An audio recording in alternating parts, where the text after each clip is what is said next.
Welcome to App Stories, a weekly exploration of the world of apps. Today's show is brought to you by Pillow, Hover, and Linode. I'm John Voorhees, and with me, of course, is Federico Vitici. What's going on, Federico? Hello, John. How are you? I'm hanging in there. I'm doing all right. How about you? What have you been up to these days? Are you getting ready for the holidays? Well, I'm trying. I'm trying to get ready. I feel like I've reached a point in this weird pandemic year when I kind of really need a holiday break, just for myself. And I can say that I'm going to be spending time with my friends because I won't be able to see my friends. At the very least, I hope that I'll be able to see my mom if we all get tested beforehand. It's going to be a whole thing. Yeah.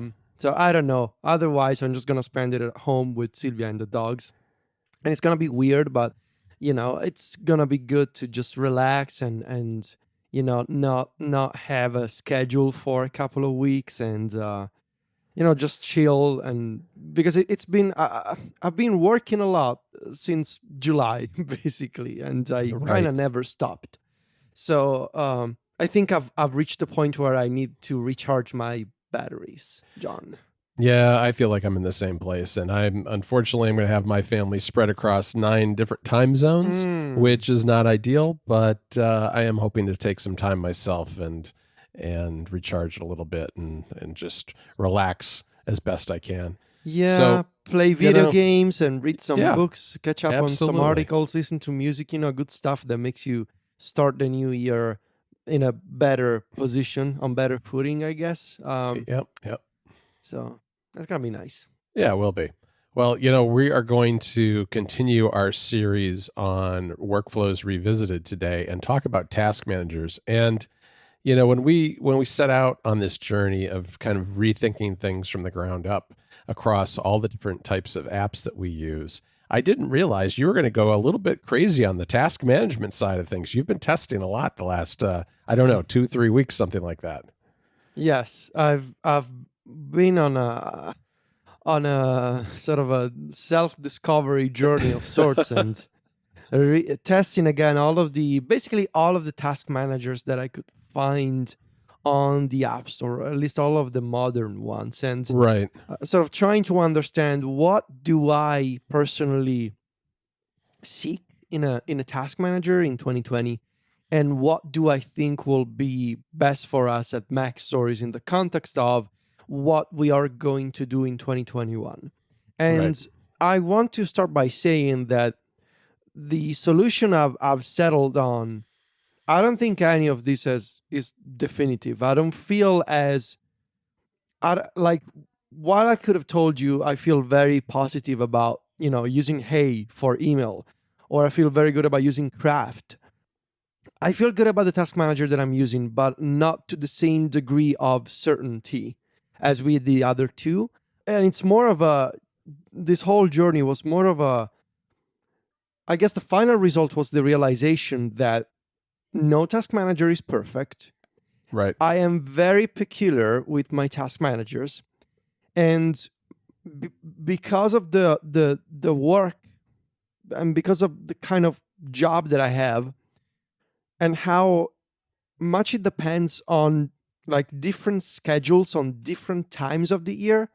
Like my schedule is flexible in the sense that I may have a big story in March, and then I may have a couple of months where it's just like no big deal, no big projects, nothing, and then it ramps up again, and then it slows down again. So it's this roller coaster of responsibilities, if you will.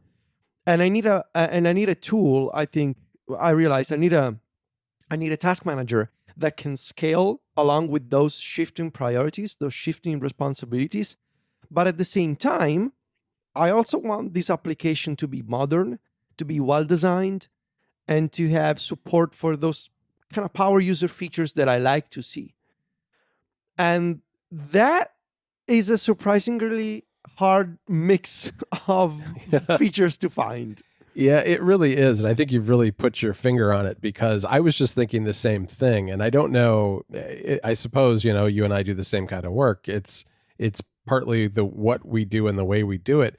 But my needs for task managers shift and change throughout the year. We may have some really big project that you and I and Alex and other people are all working on collaboratively all at once for a long period of time. And that requires kind of more of a project management type of task manager. But there are other things that I do that are really, I just do myself, and nobody else at Mac Stories really gets particularly involved in it. So that's a little different because it's a lot more of a solo effort, and the needs are a lot simpler in that sort of situation. So yeah, it's both.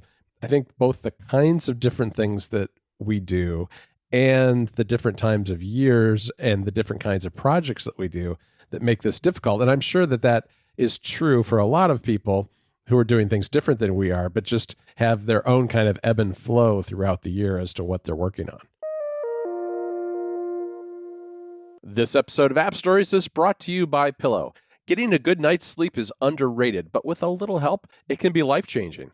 Pillow is an all-in-one sleep tracking solution that helps you become more aware of your sleep patterns and discover what might be affecting your sleep quality. It's easy to fall into bad habits. I know that I do it all the time, but Pillow can help get you back on track so you get a good night's sleep. If you have an Apple Watch, tracking your sleep is as easy as wearing your Apple Watch to bed. One of Pillow's most loved features is its ability to create a detailed heart rate diagram for every single sleep session. You can even compare your sleep quality to your weight, steps, caffeine consumption, and many more health metrics. Pillow can optionally record sounds you make during sleep too. From sleep talking to sleep apnea, snoring, and unexpected noises during the night, a lot of users have been surprised at the results. Pillow is also very privacy-minded. All of your sleep and audio data is encrypted and stored on your device and in your iCloud storage account using end-to-end encryption. Pillow doesn't have user accounts, so you can use it anonymously, and it doesn't collect or send your personal data anywhere else. Naps are a way to boost your focus, creativity, and overall well-being, so check out Pillow's Power Nap mode for those times when you need a little extra rest on the weekend, or if you're working from home. If you need an alarm, Pillow can wake you up using your iPhone, Apple Watch, or iPad too. If you have watchOS 6 or newer installed on your Apple Watch, the latest update of Pillow uses the new extended runtime to minimize battery consumption on the Apple Watch. Pillow has a new home screen widget that lets you track your sleep analysis and track daily sleep goals too. Pillow is available on the App Store for the iPhone, Apple Watch, and iPad. Discover all of Pillow's features at pillow.app. Again, that URL is pillow.app. I'll put a link in the show notes too. Pillow, sleeping better made simple. Our thanks to Pillow for the support of the show. For the past 2 or 3 weeks, I've been testing all of the task managers that I could find, and I don't want to do like a roundup of all the best options, and I don't want to get into too much detail about all of these. I want to talk about the solution that we are using now. Mm-hmm. But just to give you like a quick rundown of all the apps that I tested, and I also want to say how these applications they're all pretty much great in their own field, and I know that there's plenty of users who are using these in different ways. It's just these don't really fit my lifestyle or my just the way that I want to get things done at this point in my life. And once again, I don't think my perfect task manager exists yet, but also I don't want to make one myself because I don't, I already have a job. So yeah, even what we are using, which we'll get to, I can come up with critiques of every single one of these apps that I've tried, and you've tried more than I have, but yeah, they've all got their strengths as well as their shortcomings, and it just depends on the mix of what you're willing to live with or what you value the most, I guess. Yeah. OmniFocus was the place where I started. Obviously, I was using OmniFocus before. Really excellent application for power users in terms of being able to filter and create custom perspectives. We make icons for OmniFocus, the Mac Stories perspective icons, and that feature is incredible. But I felt like one of the drawbacks of OmniFocus right now is that I don't think it is doing enough in terms of adopting iPadOS technologies such as native multi-column mode or doing interesting things with widgets. For example, I think different apps are doing more fascinating things with widgets in terms of breaking down your task manager into different chunks that you can display on the home screen with this sort of modular approach where you can do things like show me this subset of tasks from this project and this other project, but not this one and not that other one. Or Right. let me create a new task with this information already filled in. And so OmniFocus does have widgets, but I was sort of gravitating toward different options that have more customizable experiences, if you will, for the home screen. Yeah, the only thing that I would add on OmniFocus is that for me, the Mac and the iOS apps are just too different. I mean, I think I like the iOS app a lot more. And I know you guys have talked about this a little bit on Connected before, because Mike has had the same reaction, I think, which is he likes the iOS app a lot better, and I do too. The Mac app to me just feels a little too busy and a little too technical. And less customizable in some respects. And I'm on a Mac a lot, and I really want the experiences between that and iOS to be a lot closer than it is with OmniFocus. And while I've used OmniFocus now I used it for about a year, I felt like I really needed to switch and get it, try something different, because especially on the Mac, it just wasn't quite working for me. Reminders was an option, obviously, the native Reminders app made by Apple for iPhone, iPad, and Mac. But the problem with Reminders is that it doesn't really have any features in terms of visualizing your tasks outside of the standard list-based structure, which means you either go to the today or scheduled views, or you browse your tasks by Reminders list. Right. It doesn't have real smart lists. It doesn't have tagging. It doesn't have nested projects or folders or any kind of structure whatsoever. And so Reminders is an excellent application that I used throughout the entirety of 2019 to manage even my iOS 13 review last year.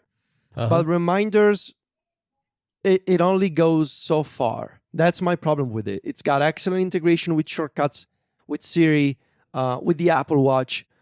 But the moment you want to do a little more in terms of organizing your tasks, having things like tagging and folders and saved searches, it cannot do that because it's not designed to do that. So you can use Reminders as a GTD task manager, but there's a limit. And when you hit that limit, there's only so much you can do. Yeah, I think it breaks down, especially if you have a lot of different projects, because if you have a lot of different projects, I know, like from my experience, I like to be able to break multiple projects down by what are all the administrative type things I have to do today across these projects, or the writing I have to do across these projects. And that's not possible without something like tagging. And that's why Reminders doesn't really work for that sort of thing. Yep. I still use it for like a grocery list, like a shared family grocery list. It's fantastic for that sort of thing, but I don't use it as my main task manager either. This episode of App Stories is brought to you by Hover. When you have that one big idea, where do you go? Well, your business starts with a domain name, so for many entrepreneurs, Hover is the first big leap. Hover has over 300 domain name extensions to choose from. No matter what you want to build, there's a domain name waiting for it. And they have excellent technical support to answer any questions you may have. They're also dedicated to getting you online, not upselling you. Maybe you've always wanted to try live streaming. Why not grab a .live domain and have it redirected to your streaming platform, which Hover can also handle, by the way. Hover has free Whois privacy so the bad guys don't get your information, a clean UX and UI, monthly sales on popular top-level domains. It's easy to see why Hover is the popular choice for people starting a business. Before I was writing at Mac Stories, I did some app development. And you know what? When I started thinking about starting a business, I came up with a bunch of names, and the first place I went to was Hover to see if those names were available. It was a great tool to have as I brainstormed names and arrived at the one I wanted to use. We know you like intuitive user experiences and things that just work straight out of the box, so I know that you'll appreciate Hover. Their UX and UI is really simple, clean, and easy to navigate. Buy your domain and start using it today. Go to hover.com/appstories and get a 10% discount on all new purchases. That URL one more time is hover.com/appstories. Make a name for yourself with Hover. Our thanks to Hover for their support of the show. I also tried some popular alternatives that I found browsing the App Store. TickTick it is actually called TickTick. It's a popular task manager. I believe MKBHD uses this one, Yep. and it's sort of like an alternative to Todoist. It's like a web-based service that integrates both task manager and a calendar.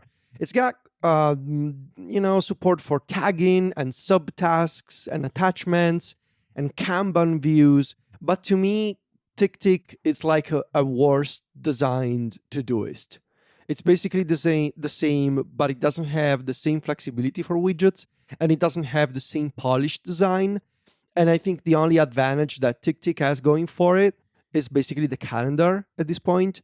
But because I don't really need to have an actual calendar client. I do want to see calendar events in my task manager, which is a thing that I want to talk about shortly, but I don't need to have a full calendar client with multiple calendar views.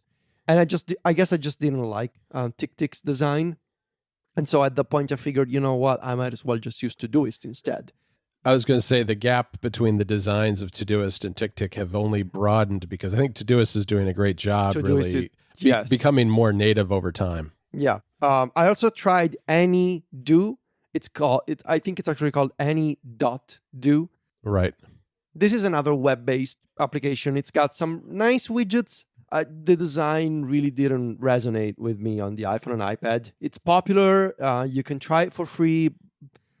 I didn't really like the way that it looked. And, when I see like something that is not visually appealing to me, it becomes very difficult for me to use it. Todoist, obviously, I think at this moment, if you're looking for a web-based task management service that has native apps for iPhone and iPad and sort of native on the Mac, I think this is the best option by far. Todoist looks really, really good on the iPhone and iPad, and they have some really nice touches in terms of rescheduling tasks, natural language support, and obviously the excellent Kanban view that they have, where you can turn any project into a Trello-like board, into a Kanban board with multiple columns.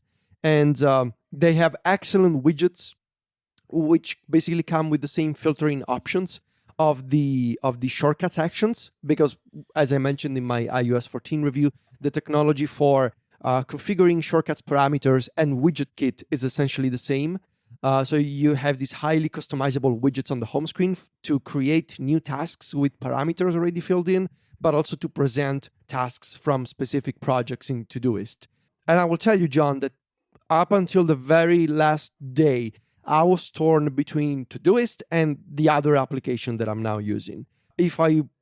Honestly, I may revisit this at some point in 2021 based on what Todoist does as a company.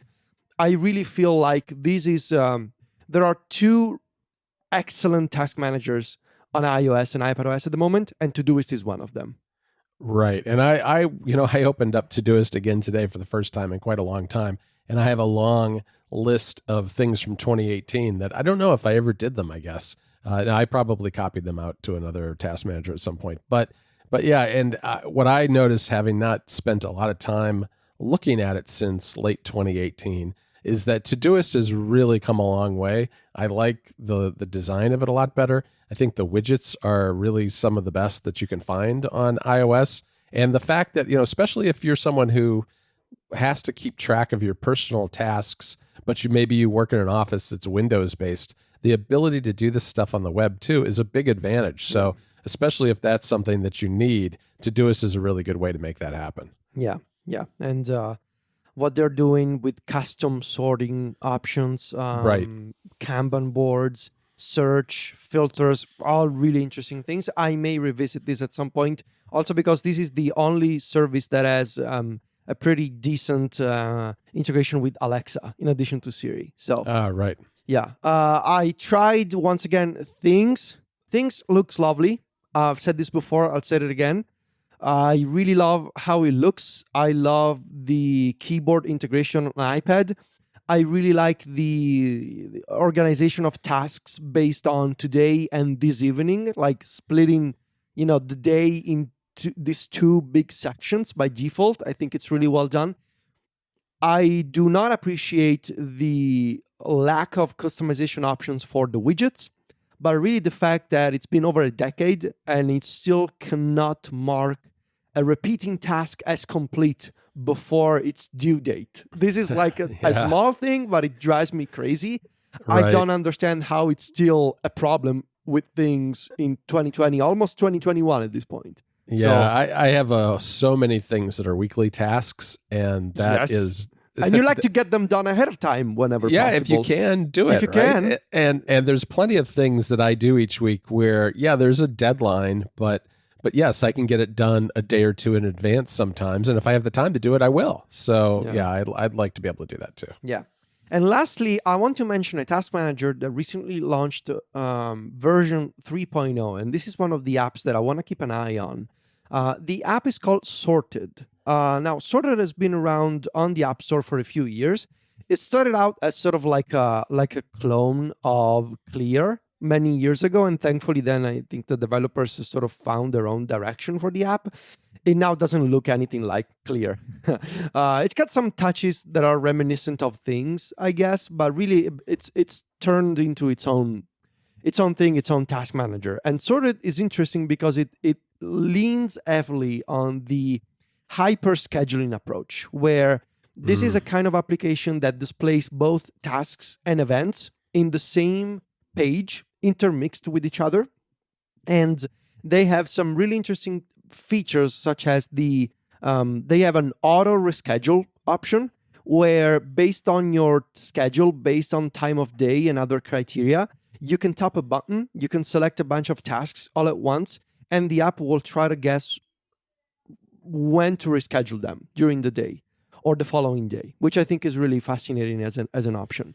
And in addition to that, you can also easily select multiple tasks and manually reschedule them with a special slider UI that they have in Sorted. And Sorted looks really nice. It looks really well done.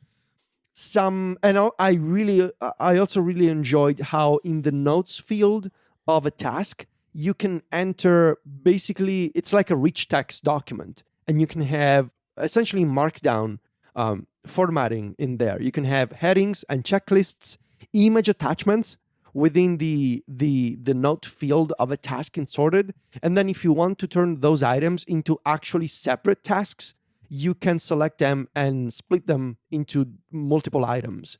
The problem with Sorted is that it's very limited in terms of, I would have used this honestly, but it's limited in the context of the iPad UI. It's kind of clunky to navigate across lists and tags. You cannot pin your most used lists to the sidebar.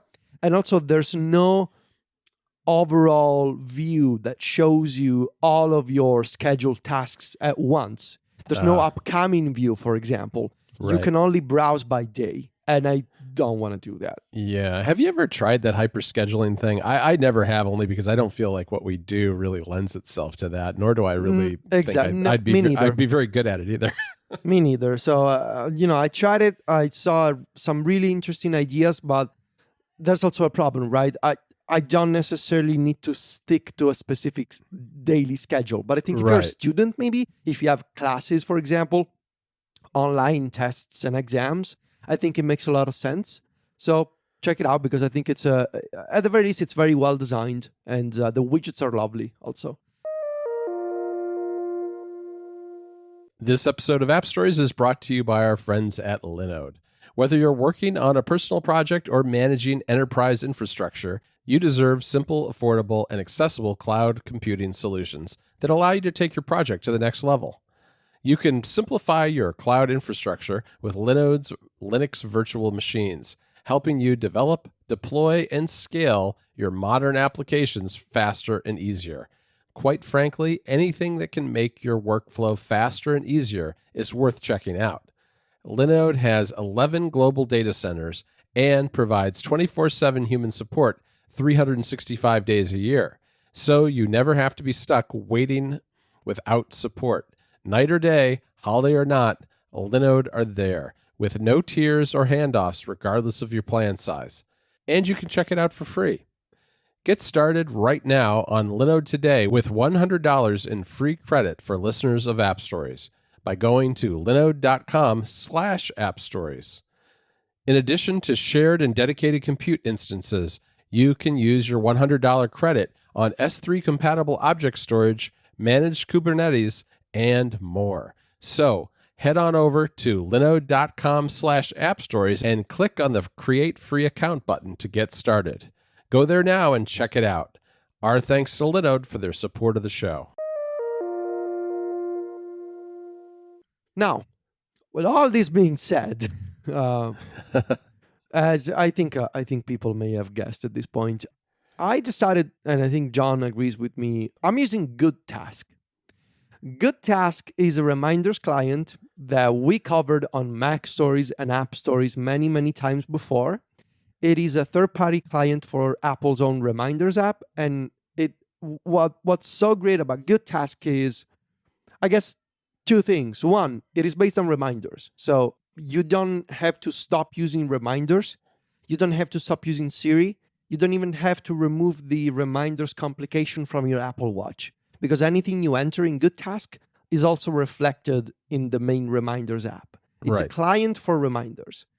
But the second thing is GoodTask extends reminders with insane customization options. In fact, you could argue that there's even too many of them. Yeah, I was going to say, you could argue that it's to a fault, because you really do have to spend some time to really understand how to set it up in a way that works for you. Yeah, so I'm going to try my best to make sense of GoodTask for somebody who may have never spent time in settings and configuring things. I'm going to explain why I'm using this as my task manager, which was true months ago before I started, playing around with different things. And I guess I sort of went full circle again. And I'm back where I started, which is reminders and GoodTask, which was my essentially up until, the summer of 2020. This is what I was using. And now I'm back on the same system. The first feature I want to mention is native integration with the with iPadOS 14's multi-column mode. So you got a sidebar, and you can navigate across your lists, and you can select a task in the middle panel, and it opens in a third column on the right. And that is so great because it really does feel like using a desktop class experience on your iPad. And it works very much the same way on the Mac, which I love. And I also love about on the Mac is that with that 3-column view, with that 3-pane view, you can hide those left and right panes so that once you've selected the list, whether it's a regular list or a smart list or whatever, you can hide the panels and you're in kind of a focused mode, which has nothing but those particular tasks, which is a great way to kind of drill down to what you're working on now without being distracted by, settings or other lists. Yeah. And in terms of customization, what really works in GoodTask for me is the visual customization and the functional customization. In terms of visuals, you can make your own, you can install custom themes for GoodTask. You can find them on the GoodTask forums, but you can also make one yourself, and you can make the app look the way you want to. I recently spent some time adopting the 80s inspired theme, which is a bunch of neon colors, from the app Sofa. So Sofa is a media management app that we wrote about on Mac Stories a bunch of times. And Sofa is a bunch of really, really fantastic themes. One of them, I believe it's called Synthwave, maybe. It's got this 80s inspired, flair to it with a bunch of purples and pinks and yellow tones. Mm-hmm. And I thought that looked really nice. And I thought, well, I kind of want to make a Sofa inspired synthwave theme for GoodTask, and I did. And I'm gonna send you screenshots, John, of how my GoodTask looks right now. It's very purple, essentially. But that's something that you can do in GoodTask, and I guess we can try and find a way to share these in the show notes if people want to install my theme. You can do that. I also made a version, because this is another thing that you can do. In addition to the theme that you're gonna use inside the app, you can make a specific theme for the widgets alone. So if you're nitpicky like I am, and you want to make sure that the app looks one way, but the widget looks another, you can Yep. do that because you can make and install separate themes. And so I'm going to try and find a way to share, at the very least, the main theme that I'm using inside of the app. Okay. But in terms of functional customization, really the main feature for me is which I know, John, you also love, is the smart lists. Smart lists are, if you're coming from the Mac or if you're coming from apps like IA Writer or Keep It, I guess these are going to make sense right away. These are not regular reminders lists that sync with iCloud. These are basically filters that show you a subset of your tasks and calendar events, because in GoodTask you can show both of them, Right. based on criteria that you define. And so you can do things like show me tasks from these 2 specific lists, which are also tagged with writing, because in GoodTask you can also have tags, which are not supported in reminders. And you can mix and match all of these filtering criteria. You can make your own smart list, and you can go beyond the traditional, a task can only belong to a list, and you can only browse one list at a time. You can go beyond that, and you can effectively make your own custom views. If this sounds like making perspectives in OmniFocus, it's exactly what it is. You're making your own custom list that shows you custom data and with a custom view, because each smart list can have any view you want to use in GoodTask, any sorting option, and it can load any subset of data for any amount of time. It's insanely flexible. Right. You're customizing the sorting, the lists, the filters, the view. Basically, it's a lot of different things that are customizable here. Mine, I have kind of broken down into time-based views and tag-based views, and then of course I have just lists, and the lists themselves are project-based, but they're not smart lists. They're just like the lists that I would have in reminders if I opened it up. For instance, there's one for Mac Stories, another one for the club. To give you an example of what I'm using in GoodTask at the moment, I guess the view where I spend the most time is a smart list that I call the dashboard. And the dashboard is a list that shows me tasks and events, so reminders and events for the next 5 days. At the very top, there's a monthly calendar, right? So I can see the whole month, and I can tap on individual days of the month to scroll to those days. But also I can reschedule.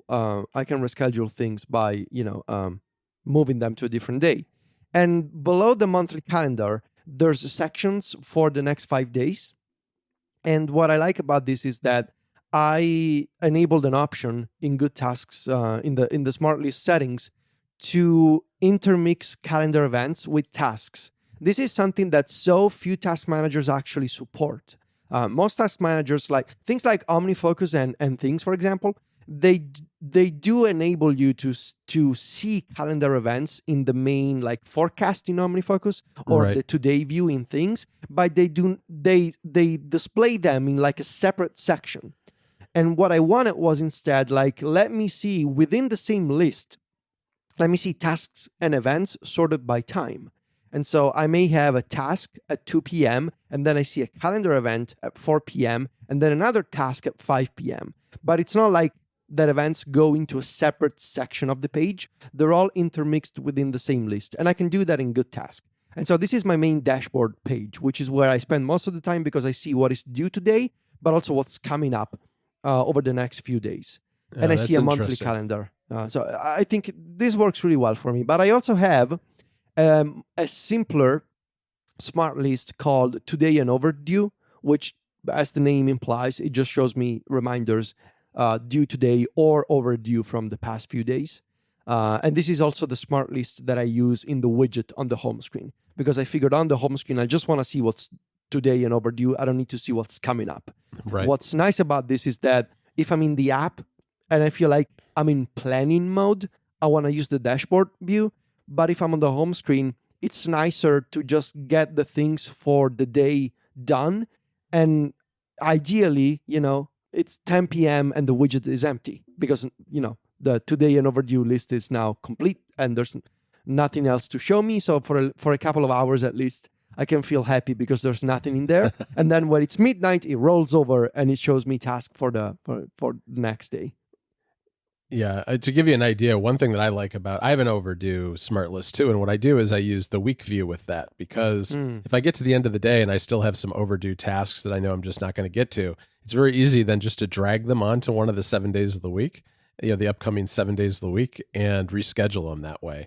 I have a today view, as I said, but then I have sub views, which are morning, afternoon, and evening for today views. So I can kind of break my day into chunks because it's a little bit like what you can do with things. I find that I can usually get the most things done early in the day when I'm not tired yet. So I try to schedule things like writing and the most tasks in the morning. And then I kind of wind down as the day goes on. And the evening usually only has a couple of things. And they're usually kind of quasi work things. Sometimes it's just reading or research, just low key things that I do. But I also have a tomorrow view, so I can kind of look ahead to the very next day, and a 3 day view. I don't go full 5 like you do, but I've got a 3 day view, which is usually it gives me a good idea whether I'm overloading myself over the next half week or so. And also something that I do with smart lists, this is one of the main reasons why I'm returning or sticking with GoodTask, is I can make my own smart lists, my own views for the three main sort of areas of my work, which is research, writing, and editing. And I guess you could also add admin now, given all the things that we're planning for Yes. 2021. But basically, here, this is a very simple setup. You just say, take these lists. So take Mac Stories articles and Club Mac Stories, which are two separate projects in GoodTask. So exclude everything else. Just consider these two projects, sort tasks by due date, and filter them either by essentially hashtag research or hashtag writing or editing. And so these are three separate lists, and I can open them and I can say, okay, let me see all the things that I'm supposed to research and know about, or let me see all the things that I'm supposed to write and which are coming up in terms of writing. So I can sort of plan my days a little better around that because I'm a slow writer. And also let me see all the things that I'm supposed to edit. And so this is this sort of modular approach to task management is one of the things where GoodTask excels, because it lets me break down, this vast sea of things to do. It lets me break it down into areas and into very clearly defined silos where I can go in, see what belongs to those areas, and then switch to another. And instead, the majority of task managers, they don't do a good enough job at this. They tend to show you everything at once, or at the very least, they don't give you enough filtering tools to do what I want. Right. And I think that's the important thing about smart lists, because even what I've done is that even when sometimes these various scheduling based smart lists are a little too much, like if some days my today list is just too long and it's a wide variety of things that are like things I'd like to get done today but aren't necessary to get done today, and other things that are critical. So once in a while, I'm not a big proponent of assigning priorities to things, but I do have a high priority list, which when I'm feeling a little overwhelmed with the number of tasks I have on hand, I'll go through at the beginning of the day and I'll mark the 4 or 5 that I know I absolutely have to get done that day. And that way I have one place where I can go to one list and not get distracted and know that I just have to get rid of all these tasks. And once I'm done, I can turn to the rest of the ones that might be on the list for that day. So it's things like that that really allow you to break down what you're working on in a really nice way. The other thing that I want to mention before we move on to like inputting tasks and that sort of thing are groups, which is in that left sidebar. You can create groups and group these different lists together. And I just find that as a nice visual way to, like, I have one that puts all these time-based smart lists in one area, another one that is dedicated to various tagged lists, and then a third that's dedicated to projects. So I know kind of very quickly where to go, and I can hide these away and not look at them if I don't want to. But there's just ways to visually identify what I've got coming up in the different kind of lists I have on the left side there. The last feature I want to mention myself, which was also another thing that sort of pushed me over the edge, is a recent addition to GoodTask, which is the ability to make your own quick actions and combine multiple actions into the same command. So quick actions are effectively they show up in two places. You either get them when you long press a task in the main list of items in any GoodTask view. You get them in a context menu, basically, or you get them in the inspector panel. When you open an individual task, you get this grid of actions at the bottom.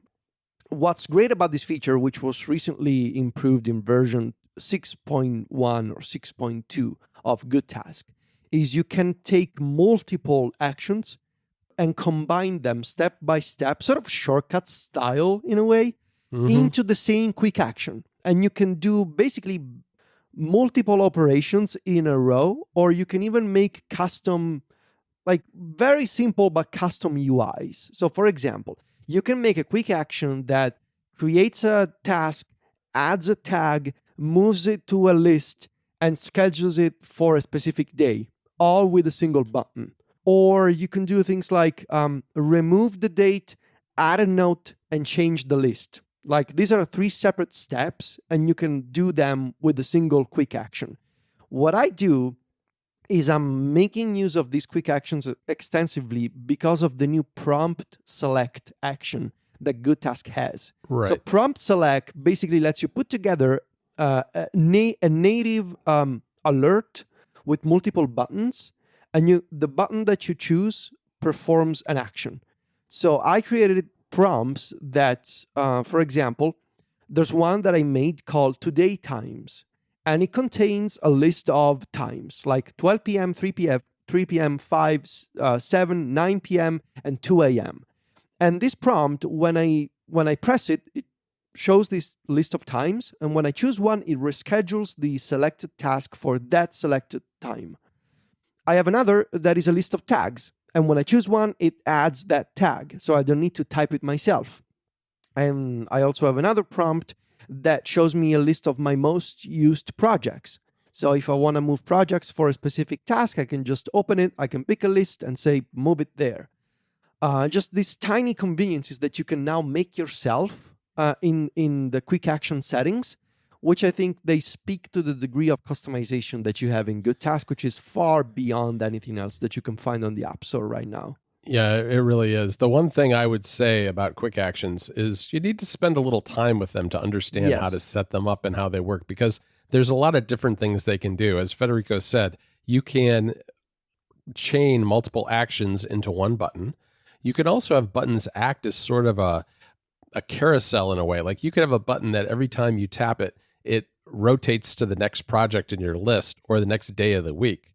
Or you can create kind of like the custom UI where it pulls up the alert style thing and you pick the day of the week that way. There's kind of at least three different ways that you can approach quick actions, which can make it a little confusing at first, but sounds like I have ones that are very similar to you. I also have one, I have both one to set the day of the week and another one to just defer tasks, which just asks you for a number. And, you put in the number of days you want to kick it down the road. And then I have one that clears the date and another that clears a whole bunch of different things, Nice. so that I can just kind of start over. Or sometimes you just end up putting things in and you don't, like if I'm in a big hurry, my default list is always the Mac Stories list. And sometimes I just go in and I create something very quickly and it's not really a Mac Stories thing. Maybe it's a club thing or maybe it's a personal thing. Who knows? And the time isn't the time I want. And this allows me to clear all that and then kind of reset those parameters other than the actual title of the task. Nice. So, yeah, I'm looking at my list of notes here. I think I mentioned everything I wanted to mention, obviously. Basically, GoodTask, everything is customizable, everything is modular. That also includes widgets, obviously, which were, we selected the GoodTask widgets as one of the runners-up in our Mac Stories Selects Awards from last week. So go check that out and why we love that feature so much. You can make your own modular widgets for GoodTask. You can show the calendar, show tasks, show both of them at the same time. It's wild what you can do. I guess I want to mention just one thing that I would like to see in the future of GoodTask, a feature that doesn't exist yet. I don't know if the developer is going to listen to this. I don't know if the developer wants to consider this. I'm going to say it anyway. I would love to have a Kanban view in GoodTask because Yeah, so would I. So would I really miss that from Todoist and Trello. I really would like to have that. Ideally, I would love to have a Kanban view for days. Like I just want to see my days horizontally instead of vertically. You know, like we had this conversation earlier in the week about Todoist, and when I was asking you if you could do that, and I don't think you can. You cannot do days as a Kanban view in Todoist. So GoodTask, it's an idea. We're just throwing it out there, but otherwise it's this. And also, I guess the natural language support could be a little easier to input because it's not as flexible, it's not as powerful as Todoist. Yeah, it's more of a it's more of like a text snippet system more than it is a natural language in a way, and it works well with dates. And actually, a recent update just added tagging to that. But yeah, it would be nice if it could do a little bit more. Yeah. All right, Federico. Yeah, I think everyone can probably sense from this conversation, there's a lot of things we want and a lot of things that I think GoodTask does a really good job of solving a lot of our task management problems, but it just changes so much during the course of the year that I'm sure at some point one of us will get the itch and start moving to something else just to give it a try. Because I try not to do that too often because it can be a little bit of a difficult situation to have a foot in both camps and transfer tasks from one thing to another. But it's something I do an awful lot because it really is hard to be satisfied with any one particular task manager. But yeah, you did a lot of work on this, Federico. Congratulations. I ended up in the same place without as much work. So I don't know who came out of this better, you or me. But I don't know if I don't think there's any winner here. Honestly, the only winner is the App Store because we downloaded a bunch of apps. I don't think. Yes. But no, I'm happy that I'm using GoodTask again and that I have a newfound appreciation for GoodTask and how responsive the developer is. Some of the quick actions features were my suggestion. So I look forward to making even more custom things and themes and actions in GoodTask. You know me, I like customization, so I guess it really isn't a surprise that we are now using this again. That's very, very true. And the good news is that while there may not be the perfect task manager out there sure are a lot, and there are a lot of really good ones. So I'm sure people can find one from the list that we talked about today that suits their needs. I should mention too, from a programming standpoint, we are going to be away for a couple of weeks. We've got the holidays coming up, and Federico and I are going to take a couple of weeks off. But we will be back in January with episode 200 because today is 199. We're almost there to the big 200, which is kind of crazy. We're almost there. We're ending the show here. No, we're not. No, this is us resting for the big 200 is what it really is. Absolutely. Okay? Yes. All right.